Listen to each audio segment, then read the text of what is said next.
Ladies and gentlemen, Mike Cannon.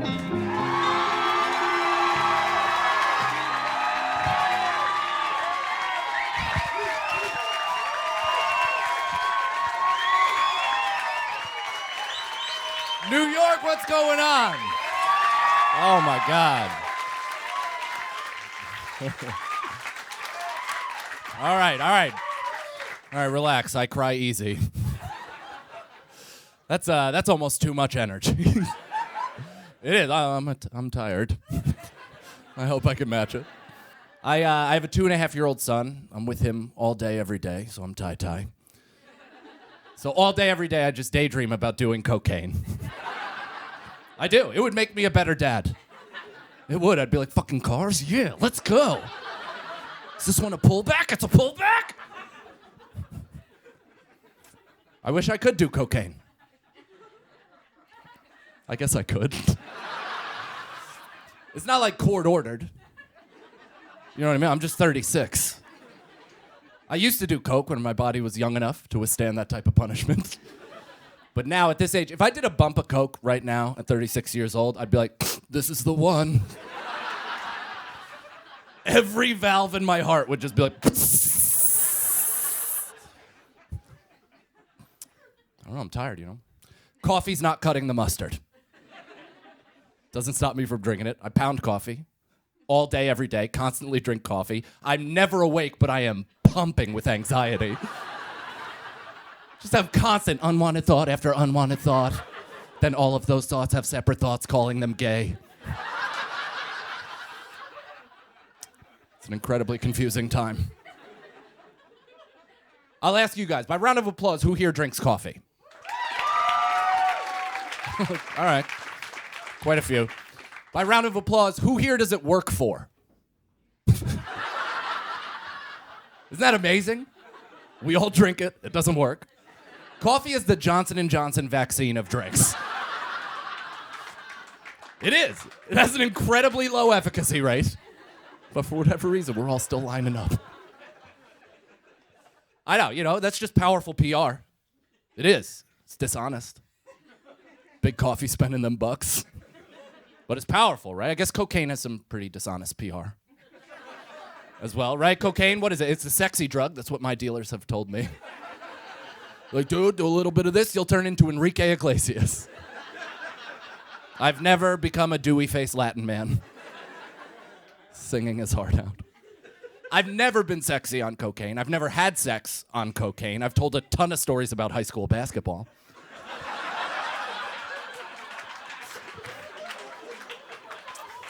But first of all, it's impossible because my penis is a clitoris on cocaine. Yeah, I haven't had sex. I've scissored on cocaine. I've mashed my mound into another gal's while grinding my teeth and holding in a shit. I've done that.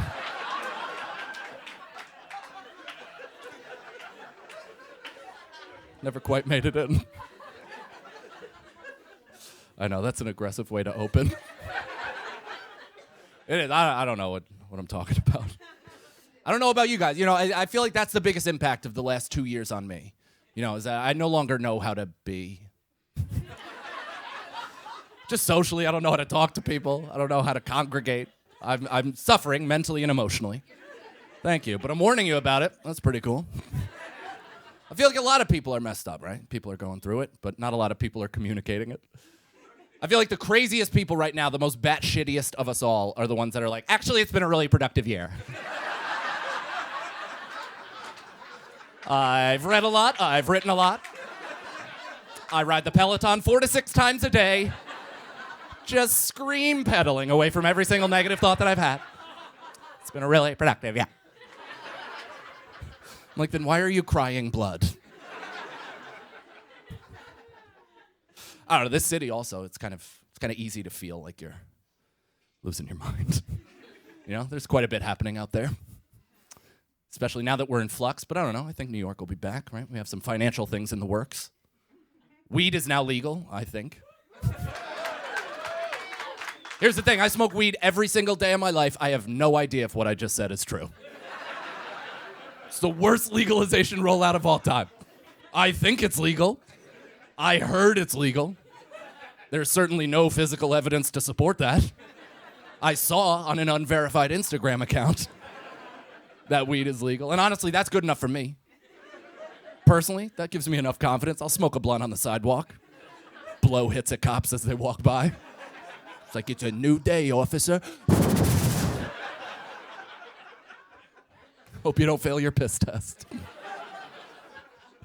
That's it. Regardless if it's legal, it almost doesn't matter because it's been socially accepted in this city for a long time, right? You walk through a plume of weed smoke, nobody freaks out. It's pretty nice. That's not the case everywhere in this country. I travel a lot. I was just in Wilmington, North Carolina, and they have a very different view of weed down there than we do up here on the north.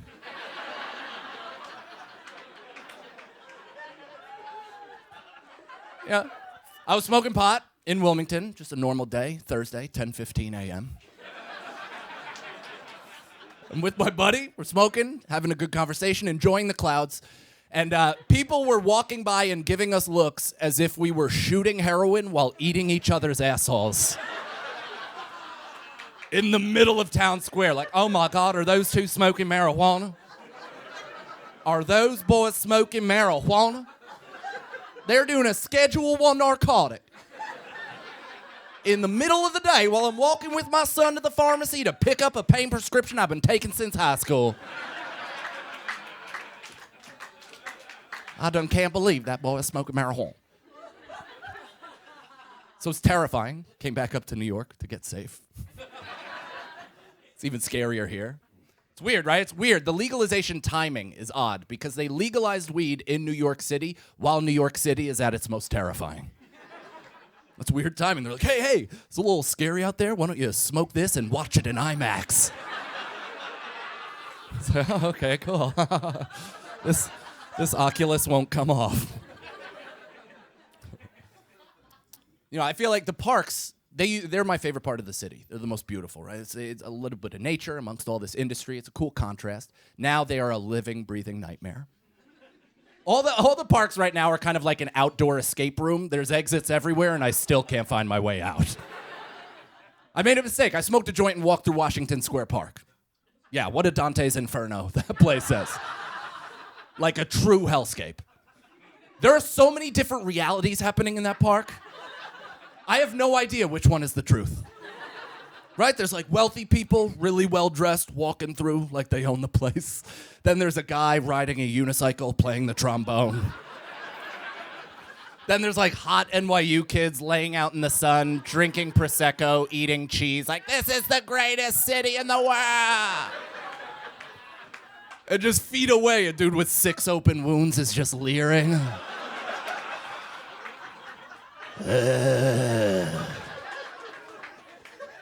Actually, it's the 7th circle of hell. Oh, I think I believe his reality. That's the thing.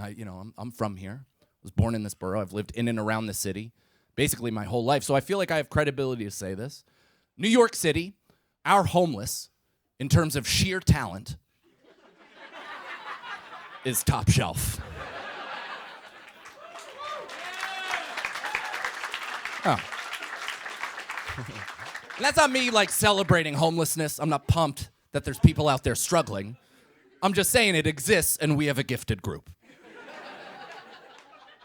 Right, like I said, I travel. I'm in other cities. I'm out there recruiting. I was just in Spokane, Washington, and they have a very aggressive homeless situation there, like real sprinting zombies.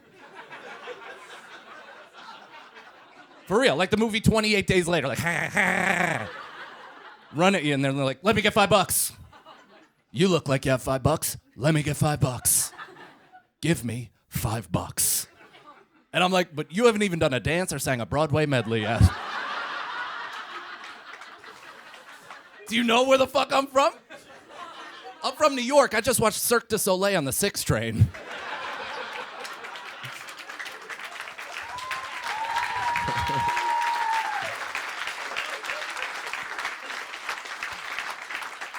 And I gave those dudes a dime. You want $5 just because you exist? That's white privilege homeless.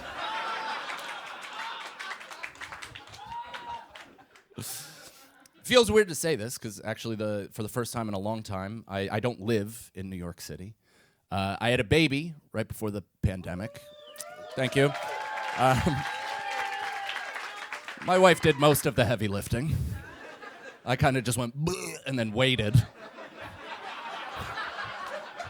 Just tapped my watch for 9 months. It was a real set it and forget it.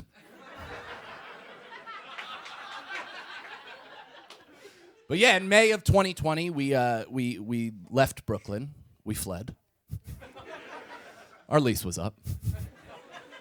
It was mostly the size, right? This 2-bedroom apartment that felt like a palatial estate, especially by New York standards, started kind of shrinking in on us once we were no longer allowed outside.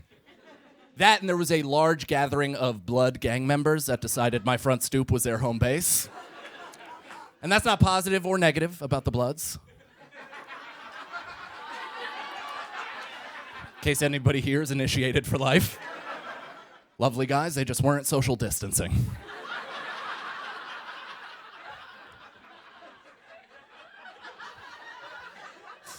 But honestly, it was mostly the size, mostly the size of the apartment because we had this brand new baby. And honestly, the beginning of the pandemic, which sounds insensitive, it was kind of nice for us. We're a brand new family. We're so in love with each other. We're like, that's a brand new baby. We're like passing each other in the cramped hallways like, you go. No, I'll go. Okay.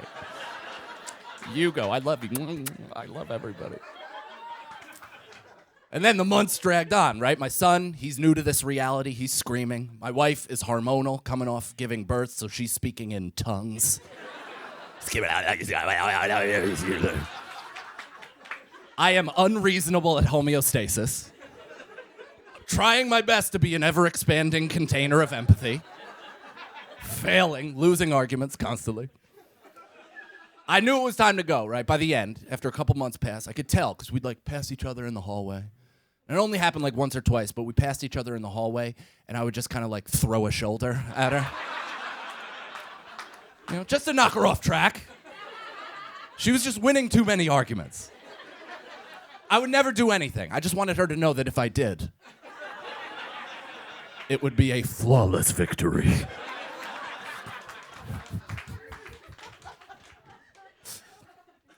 We just got our own place in September.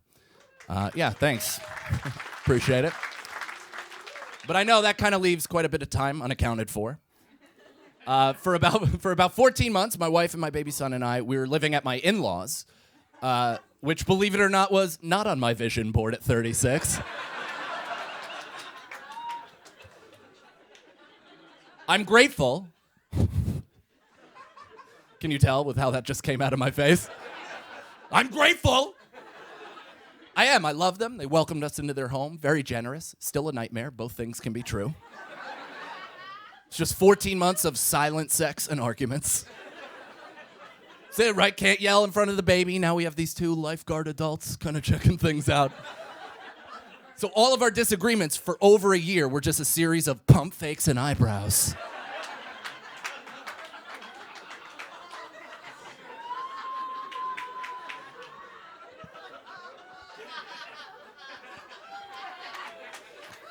Sexually, we were back in high school. I almost said middle school.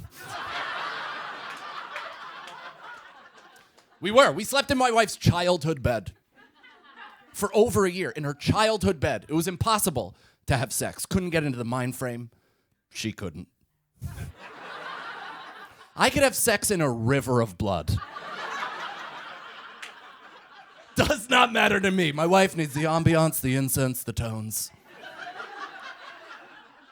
It's really tough, It's in my in-laws' house. And I don't know, you and I feel like we've made a connection already. I could tell when somebody is similar to me in this sense, sexually. I'm a really loud comer. Samesies? I'm talking Lion King of the Jungle shit. I hop on and 2 that's it, 2 tops. That's my hang time. My wife sees it coming, though, sees me gearing up, puts her hand over my mouth, and I'm like, yeah, choke me, spit in my face. Let's do something different. That's a problem, That's the problem with having sex so seldomly, is I was just too excited to be there. Every time I'm like, just so fired up, my tail's wagging.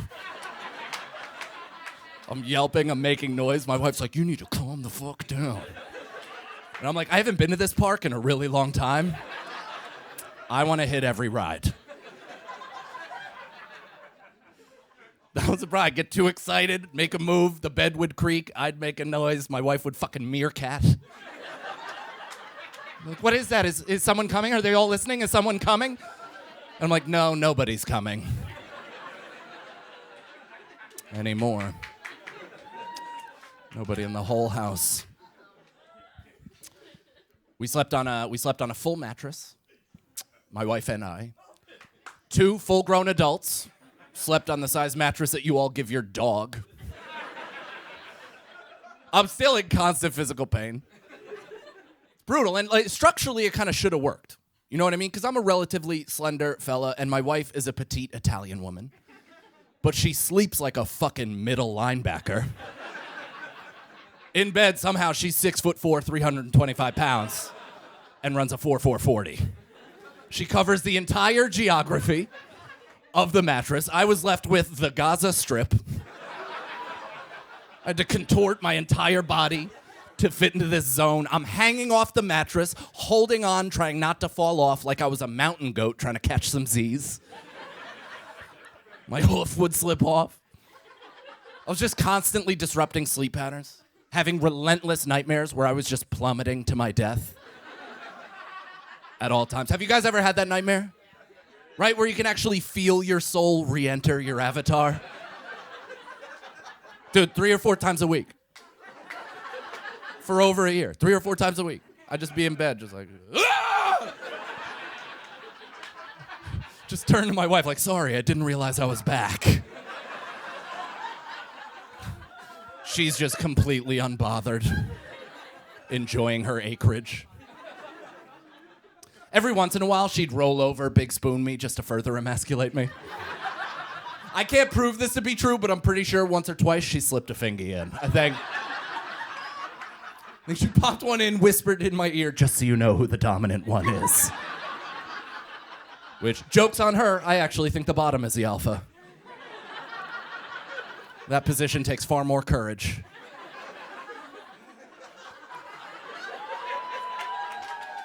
Yeah, I'll let that one wash over. Not only hilarious, it's objectively true.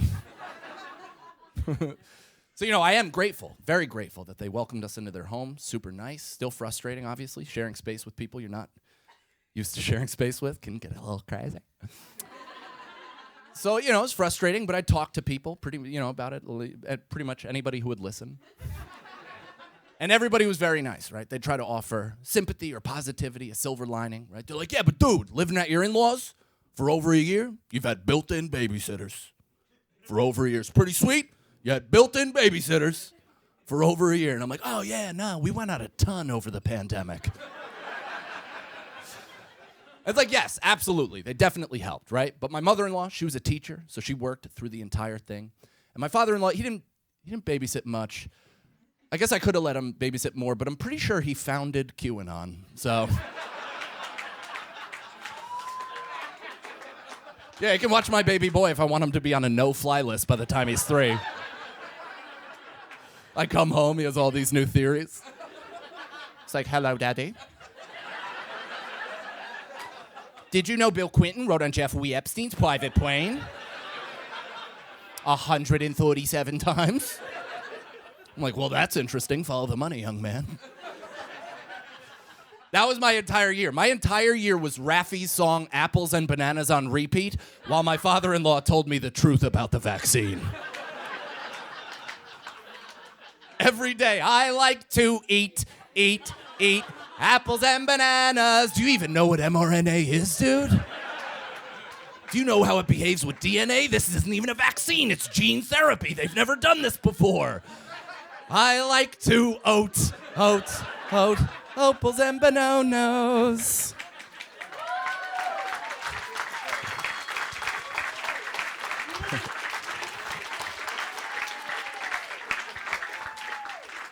So yeah, there's quite a bit going on. It was good though. I actually look at it as like a year-long lesson in empathy and understanding. I really do, because I love my father-in-law. Absolutely. I love him. I don't agree with a single thought that he has, but he actually gave me the gift of I no longer have public opinions. It's not worth it. Before I moved into that house, I was a wild horse, couldn't be tamed. Love dialoguing, love sharing ideas, going back and forth with each other. My father-in-law hooked me to a leash, ran me in circles, until all I see now is tunnel vision for the finish line. I just can't do the conversation. I can't. It doesn't matter. It doesn't matter what you believe. I know what I believe. I just want out. Especially socially and politically. Like right now, my social and political opinions are the exact same as whoever I'm currently talking to. Doesn't matter if I believe it, don't believe it, I just want out. Doesn't matter if somebody's like, dude, we gotta defund the police right now. I'm like, they should have never had money in the first place. They're like, we need to evict these hippies using the National Guard. Like, they've had it too good for too long. You need to bully these dirty-footed teenagers until they're broken enough to get an office position.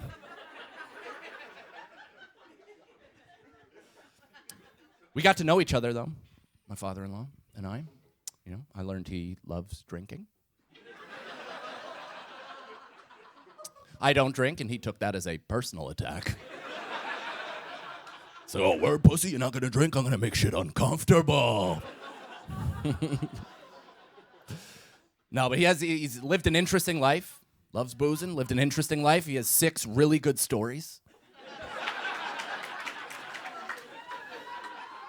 And I've heard them all quite a bit, you know? But the one thing that I'm genuinely impressed at as a comedian is no matter how boxed up he is, no matter how many drinks he's had, he tells those stories beat for beat, word for word. The exact same every single time. As a comedian, that's incredible. It doesn't matter. He could be hammered, passed out, face down in a kiddie pool. And somebody's like, yo, Mario, tell us about that time in the 70s. He's like, well, it was a warm July morn. Just launches right into it. We celebrated Father's Day together. This was my second. This was his 856th. And Father's Day, it's interesting, you know what I mean? Do we have dads in the crowd? We have some dads? Yeah. Oh, what an enthusiastic group celebrated by their women. Good stuff. Isn't that hilarious? It's like 6 claps. Like, eh. If I was like, any moms in the building, they'd be like, yeah! What if I mean, that is an exact microcosm of the holidays. Because, you know, if Father's Day is a day, and Mother's Day is a holiday. Right? Mother's Day is a get out of the house. Get the hell out of the house, have a 24-hour vacation, go to the spa, get a massage, get your nails done, get the hell out of here. We don't want to see you in the kitchen. We don't want to see you near the kids. Get the... And then Father's Day is, we want to see you be a dad.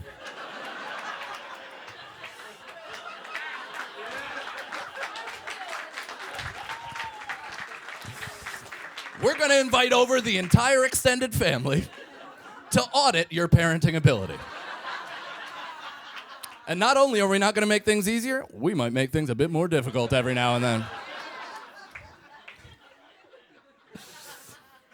So I was on the clock all Father's Day, which I don't mind. My favorite thing in the world is being a dad. I fucking love it.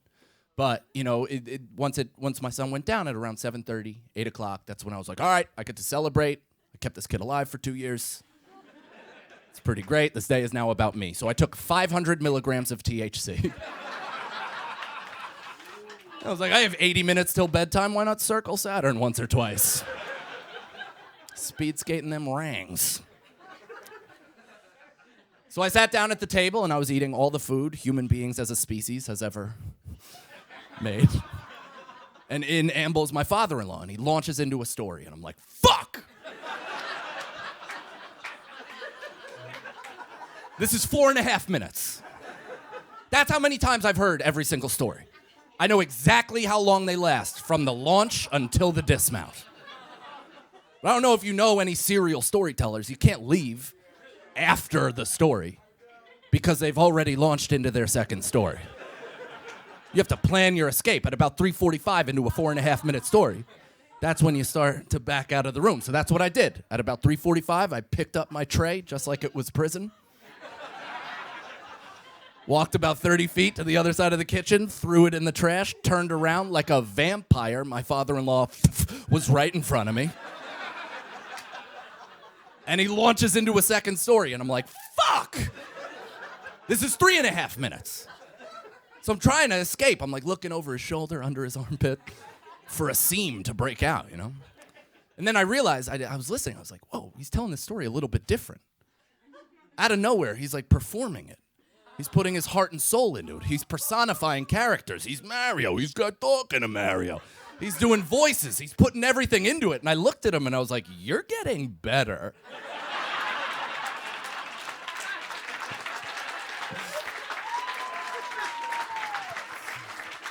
Is that what this whole year has been about?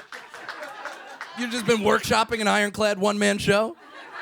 Just to take out on the road once everything opens up? Well, you know what, Buster? Consider at least one ticket sold.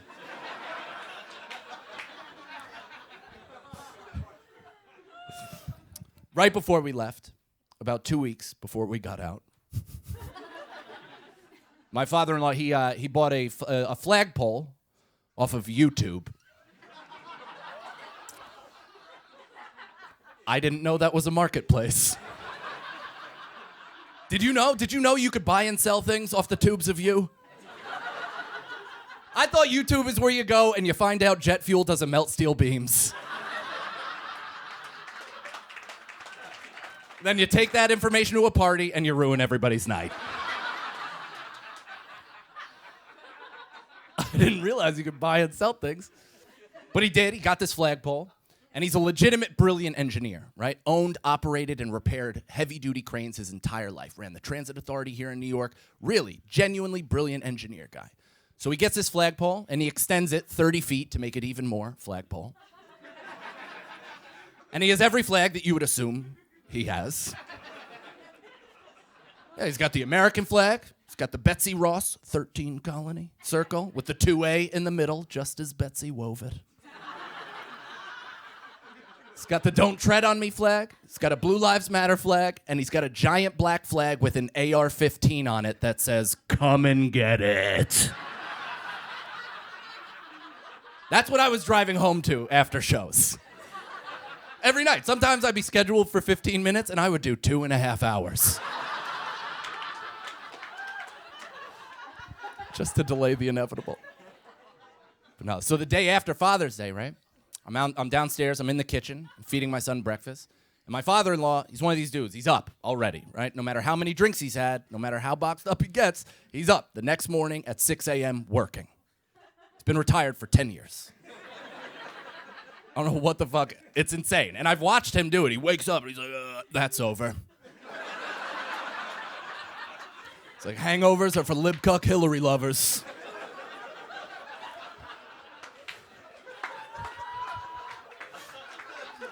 He's literally been retired. I don't know what the fuck he's doing out there. It's like a complete prison job. It's one of those, take this pile of bricks over there, and then once that whole pile is over here, you're goddamn right, your boss moves it back over here.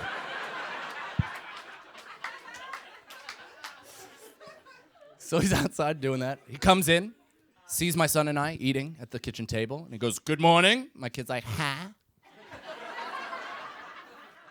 My father-in-law's like, "Come outside, Mike. I want to show you something. Got something to show you." And I'm like, I'm good. I'm going to stay over here with unconditional love. I'm cool. And he's like, no, it's going to be great. Come out. You're going to love it. I'm like, okay. So I walk out to the front of the house. He opens up the door. We step out. And he points to the flagpole. And on the flagpole, the gay pride flag is flapping in the breeze. Right? And he looks at me, and he looks at his flagpole, and he goes, "That's for you."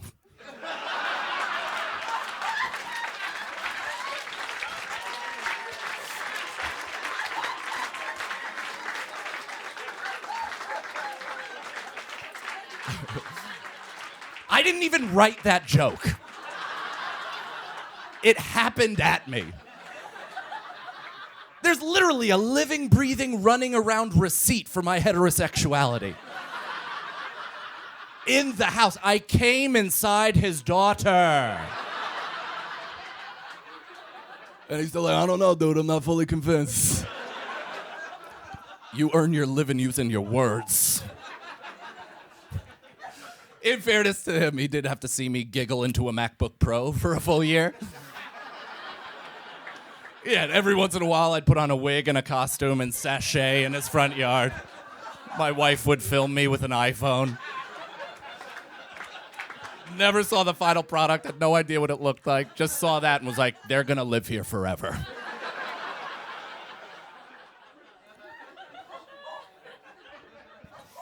But that's the difficult thing to grapple with, right? It's a frustrating situation, but I'm also really grateful. That silver lining stuff, that's for real. You know what I mean? I am grateful because this, especially this got taken away for a full year. That's why I'll always be grateful, always appreciative of the fact that you guys came out. This is killer. Seriously, I really appreciate it. I genuinely appreciate it. Yeah.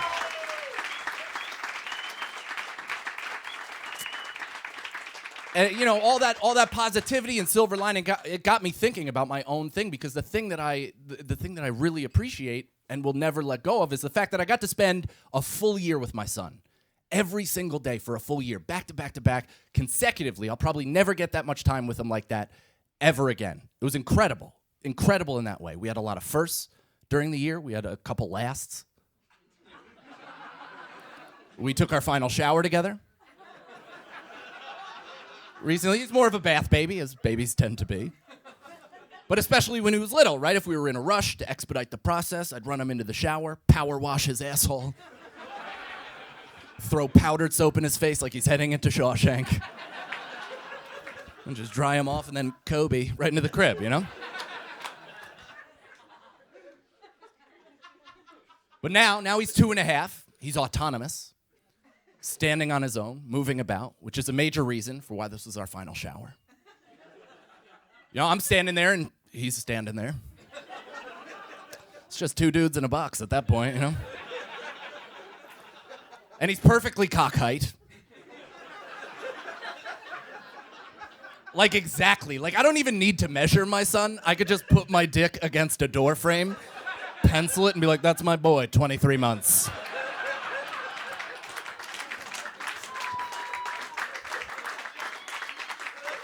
That's how perfect it is. On the nose, literally, on the nose.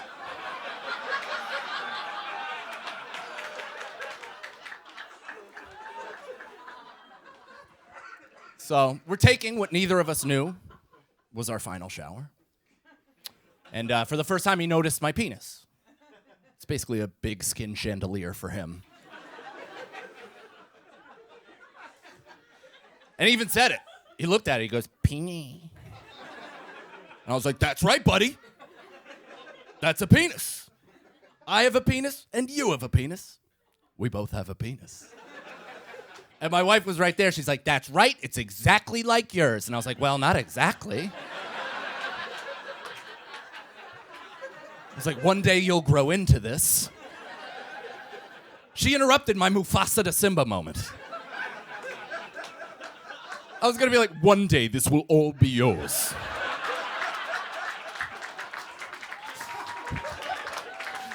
Everything the light touches is your kingdom. Don't go to the shadows, it's an elephant graveyard. That part's about my asshole. But,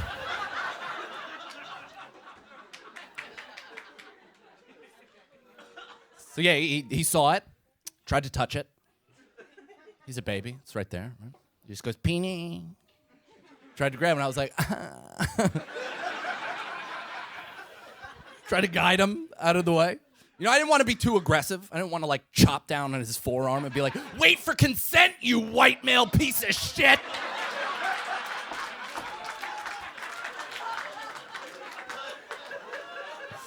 I know, my son is a white male, but don't worry, I tell him that that's bad every day. It's his original sin. So right after that, right, we put him down for bed. And my wife and I were still brand new. We like coming together at the end of every day, discuss the day's events, maybe break down some game film, discuss strategy for next week's opponent. And my wife comes out of the bedroom and she's like, oh man, like, what do we do there? Should you have, like, let him touch it?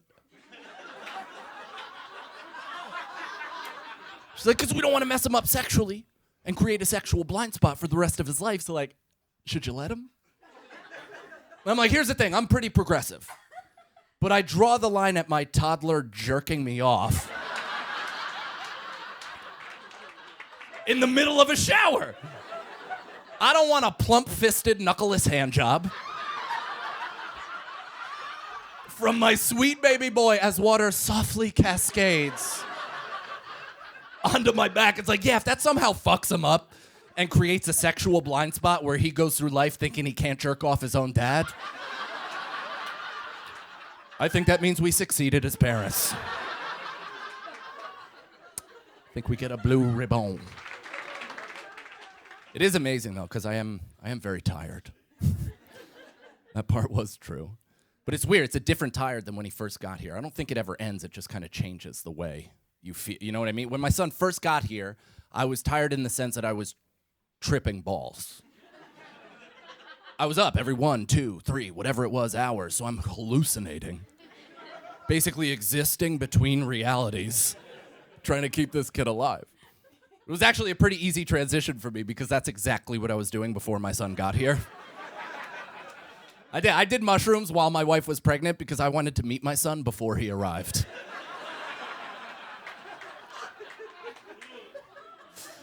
We did. We had a nice little powwow. Now it's different because he's 2.5. He's mobile. He's all over the map. So now I'm athlete tired. Damn, he's all over. I'm just like in a defensive stance all day. Moving my feet, trying to beat him to spots. If he makes contact, I take a charge. But he's this tall, so it's always helmet to helmet. I know, my dick definitely has CTE. It drools and often forgets why it walked into the kitchen. My dick is like Aaron Hernandez. It's a closeted homosexual that may have killed 3 people.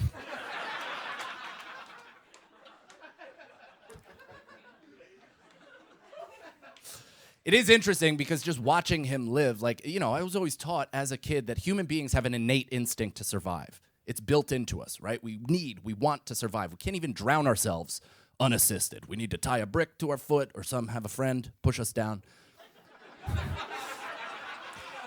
I look pretty deeply into this. But I've never disagreed with a hypothesis more in my entire life, just watching my son live. He loves life, and the only thing he loves more is trying to shut the game off forever. That's it. He's like, oh, is that a banister with a 13-foot fall? That looks like a pretty fun time to flip right over. What is that, a sword for some reason? Let's swan dive right into that. Is that a 4-lane highway? I'll just jog out right into the middle of the street, hug a Dodge Caravan doing 55. I'm like, buddy, you might need to create some more memories first, because I might forget your face.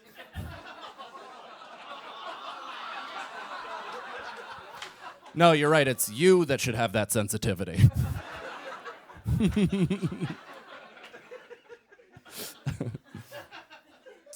My son is, he's cursing.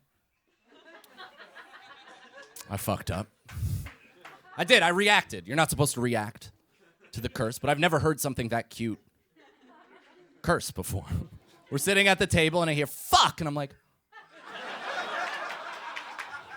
And I saw him light up like he got that attention. And as a comedian, I know that feeling, so I was like, that's good shit, right? I can't even be mad at him, because he does it right. Like, now I'm trying to ignore him. I'm trying to extinguish the behavior, but he knows that I know that he curses. So he'll try to get my attention. He'll be like, he'll go, fuck! Fuck! Dada! Fuck! Like, God, he's doing it right. That's why I can't be mad. He's an advanced cursor. He is. I have immigrant family members that have been in this country for 30 years, still don't know how to curse. They'll stub their toe and be like, son of fuck! Like, that's... My son is 2 years old, advanced. We're watching Cars 3 for the 498th time the other day. He's on my chest, we're watching it, out of nowhere he goes, fuck this. I'm sick of this shit. I'm going upstairs. And then he walked upstairs. And I was like, dude, that's exactly right. It's just amazing, like the perspective shift. You know what I mean? Because all I've known up until this point is what it's like to be parented. Now I have all this new empathy for my parents. I really do. Like I've been going through life up until now thinking my parents never taught me shit. Didn't prepare me for adulthood. Did not bestow a single lesson upon me. But it turns out I wasn't listening.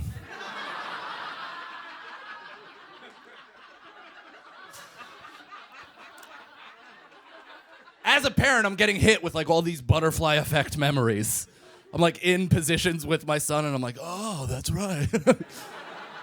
And I remember certain things my parents tried to accomplish. Like I don't know how to cook, still to this day. Don't know how to cook, can't scramble an egg. And I've always looked at that as a personal failure of my parents. So wow, you really let me enter adulthood not knowing how to scramble an egg? But I remembered that they absolutely tried to teach me, and they did it in the proper parenting way. They did it enthusiastically, excited, really pumped me up. They're like, Michael, come on down here, get in the kitchen. We're gonna teach you how to cook. You're gonna learn how to scramble an egg. You're gonna get to eat anytime you want. You'll be self-sufficient. It's gonna be amazing. Get in here. And I looked at my parents and I was like, I'm gonna be in the NBA.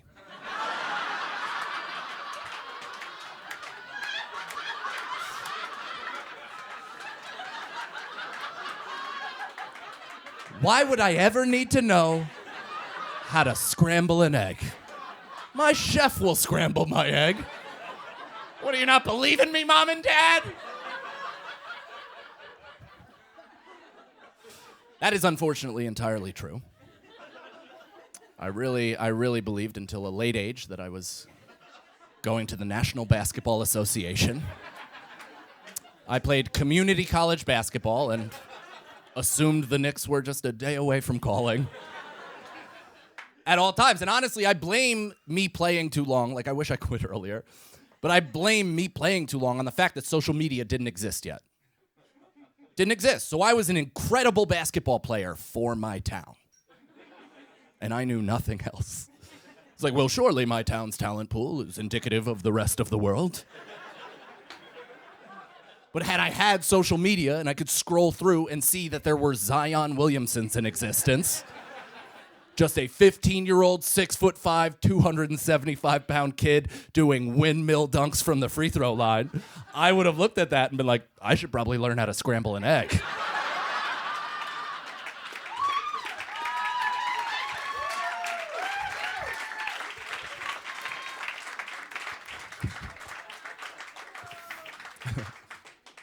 Yeah, man.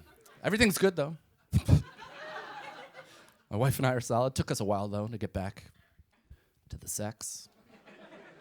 It's pretty sweet. It's weird, though, now because the conversation about the second child is kind of coming up, and we're not ready yet. We're both saying that. We're also doing nothing to stop it.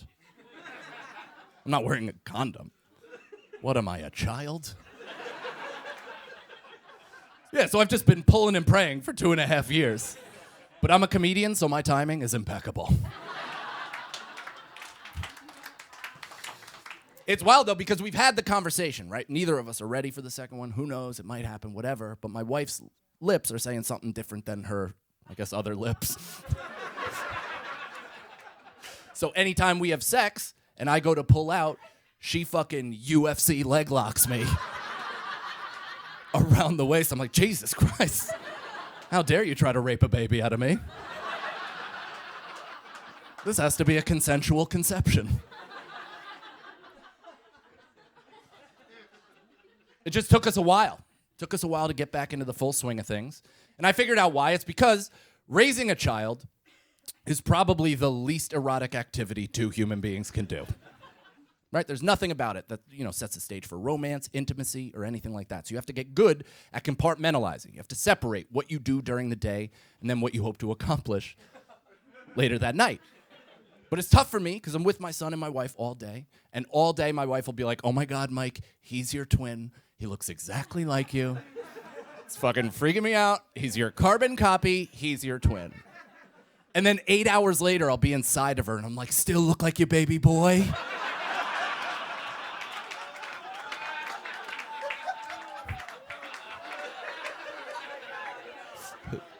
Dries her right up. I don't know. Then it felt like I was inside a cat's tongue.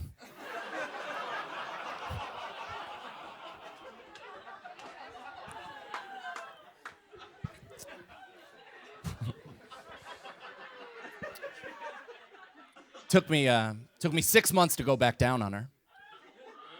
I know, not by choice. Not by choice, for real. I love going down on my wife. I have to. I do. My dick is not a leading man. It's the goofy friend. My dick comes in, kills it for a scene or two, and then fades into the background. And then good old Matthew McConaughey comes in, puts a little southern drawl into him, does the heavy lifting, and then sells you a Lincoln.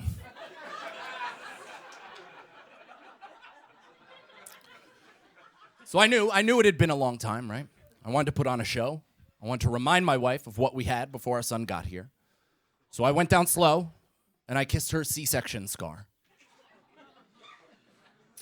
Not in an attempt to be hot. I wasn't trying to be erotic in that moment. I was genuinely trying to say thank you. I was trying to say thank you for what she went through and what she sacrificed bodily to bring us our baby boy. And my wife just looked down at me and goes, "My scar doesn't have a clit."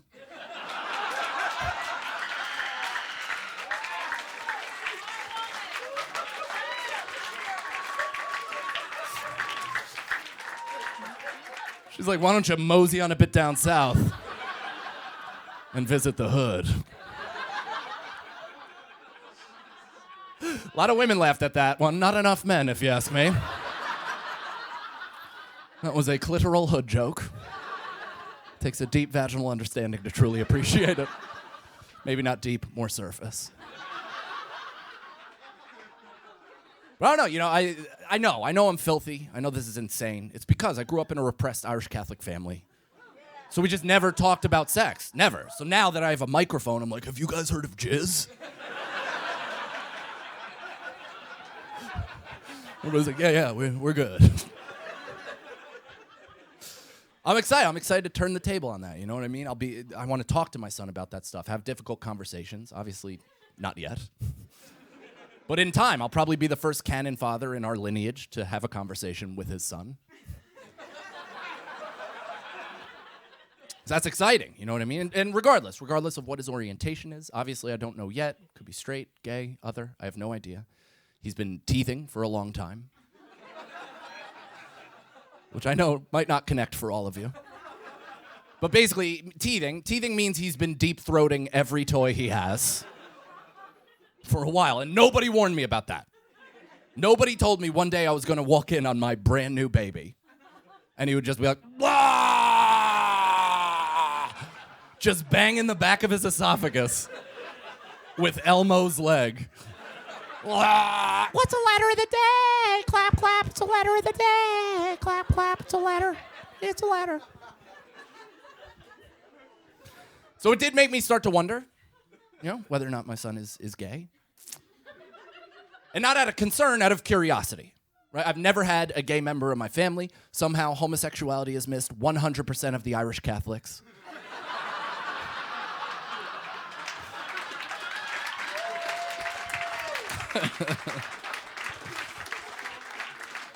You know, in my family, so you keep spinning the wheel, eventually it's gonna land on you, right? And obviously I wouldn't care. I think if you truly care about that, you probably got some deep-seated shit inside yourself you wanna iron out. I hope I would respond with as much empathy, love, and support as my son could possibly need. I have a buddy, he has a 7-year-old son. We talk parenting, he's kind of my parenting guru. I go to him, we workshop ideas back and forth. You know, it's a good outlet. And he's a really good guy, he's got a good heart. He's not textbook woke. So he's what the internet would call a Nazi. But he's a good guy, I know where his heart is, right? And we're talking about this, how we would each respond if either of our sons came out. And he's like, "Listen, like I don't hate gay people." Which you know something enlightened is coming right after that. "I don't hate gay people, I just don't want to picture my son doing that." I'm like, "Here's an idea. How about you don't picture your kid fucking anybody?" Super solved. I don't care if my kid is the straightest dude on earth. I'm not gonna spend time home on the weekends when he's in high school being like, "I bet my son is eating so much pussy right now." If I know my baby boy, he is chin deep in some clam. Right now. It is oyster shucking season. And my son just rented scuba gear. Same if he was gay. I wouldn't care. I wouldn't picture it. The only thing I would want out of my son if he was gay is I would want my son to be the most dominant power bottom of all time. I'm talking early 2000s Shaq, just moving motherfuckers. Straight unearthing dicks. Like he's tearing a turnip out of the soil. I want my son to be such a dominant power bottom, he turns around to the guy fucking him and calls him a fag. That's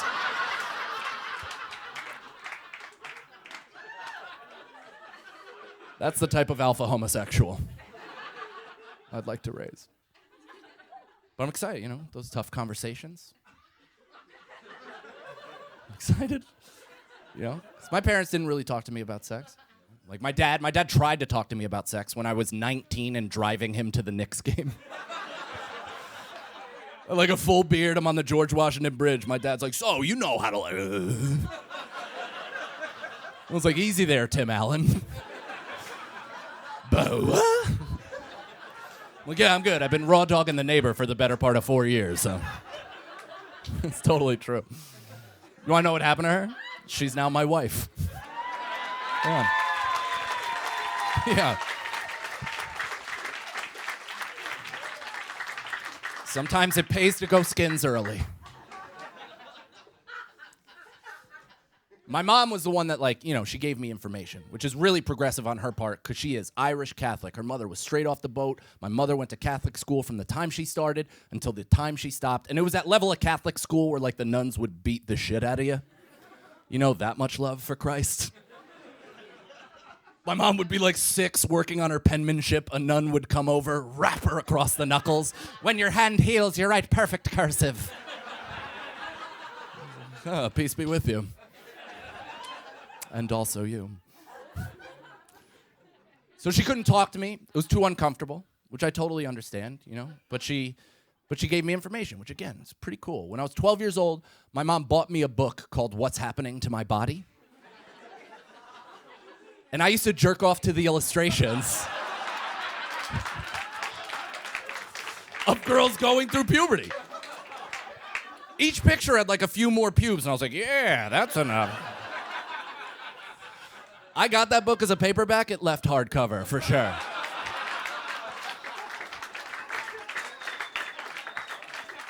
So, first ever laminated edition. But now, you have to talk to your kids about sex because of the internet. You know what I mean? You can't just, plop your kid in front of a computer and be like, find the truth. That's how you get a 13-year-old flat earther that beats off with a belt around their neck. That is too much information, not enough guidance. He's lucky, though, because the internet is a fully formed thing. That's lucky. We got the internet. I got the internet when I was in 8th grade. It was like a puberty make-a-wish.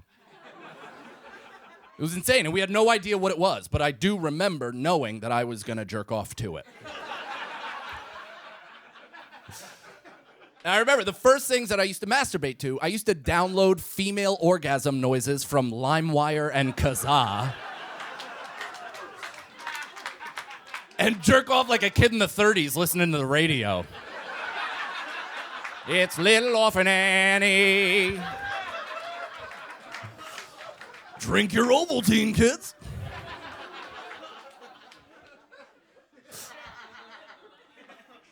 It's interesting, you know what I mean? It's such a different experience now until then because, I talk to younger guys about their porn experience and in shows, not on the street. Just running up to him on the sidewalk like, what did you watch? It's for research. Because it's different. The internet is established. How old are you, buddy? 27. Okay, so even those 10 years, totally different world. You grew up with the internet, right?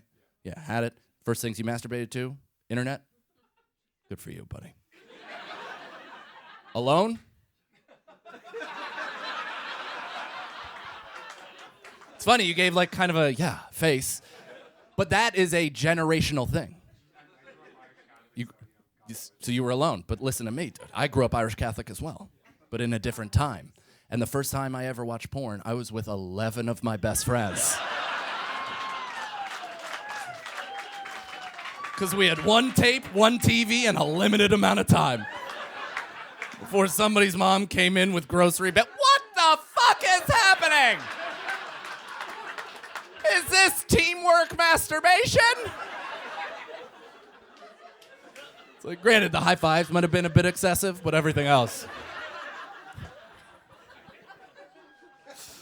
It's kind of amazing, you know what I mean? Like, at least you had your own probably personal computer or device or something like that. Young people have that. That's incredible, because we only had one family Toshiba. For real, yeah. I think they make cars. And my dad would constantly give it viruses from looking at porn and would publicly blame me to my family. He'd be like, Kate, your son got the computer sick again. Gave the computer a virus. And she's like, what? What is he looking at? I gotta see. She'd run upstairs and be like, Indian lesbian teens with a double-sided dildo? That's a refined palate for a 13-year-old. My dad was like, I know, it's crazy, I don't get it. Meanwhile, he has chicken tikka masala all over his tits.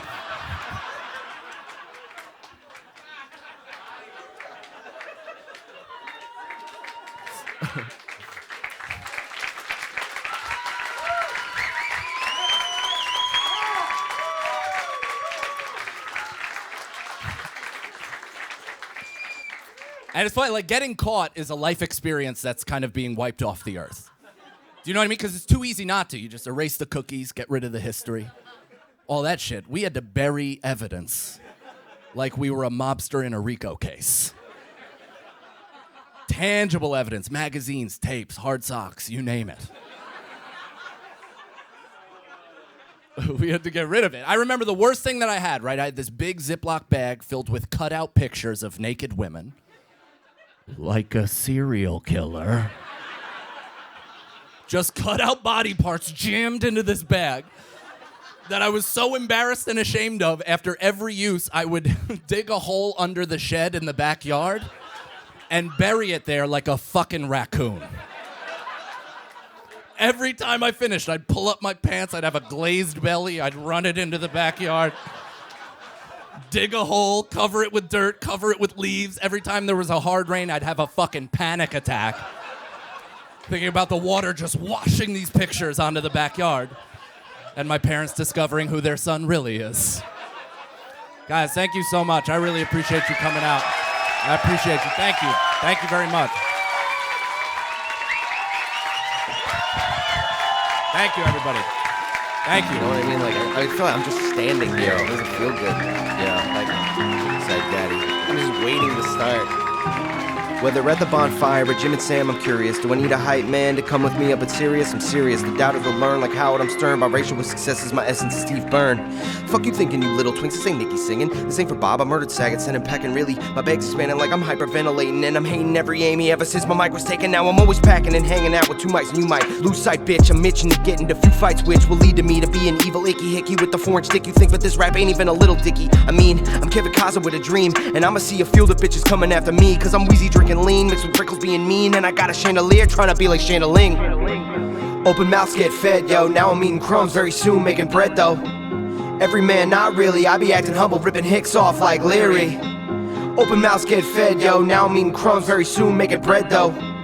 Every man, not really. I be acting humble, ripping hicks off like Leary. Open mouths get fed, yo. Now I'm eating crumbs, very soon making bread, though. Every man, not really. I be acting humble, ripping hicks off like Leary.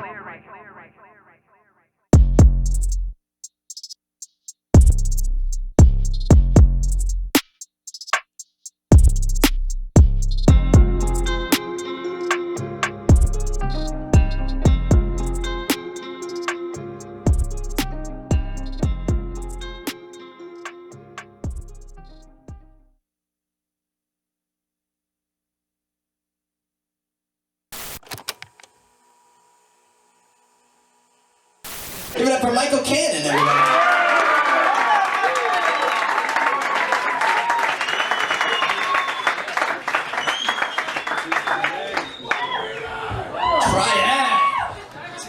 great, isn't it? Except I feel like there should be some giant young girl holding strings and just controlling me. A little bit of a bug out.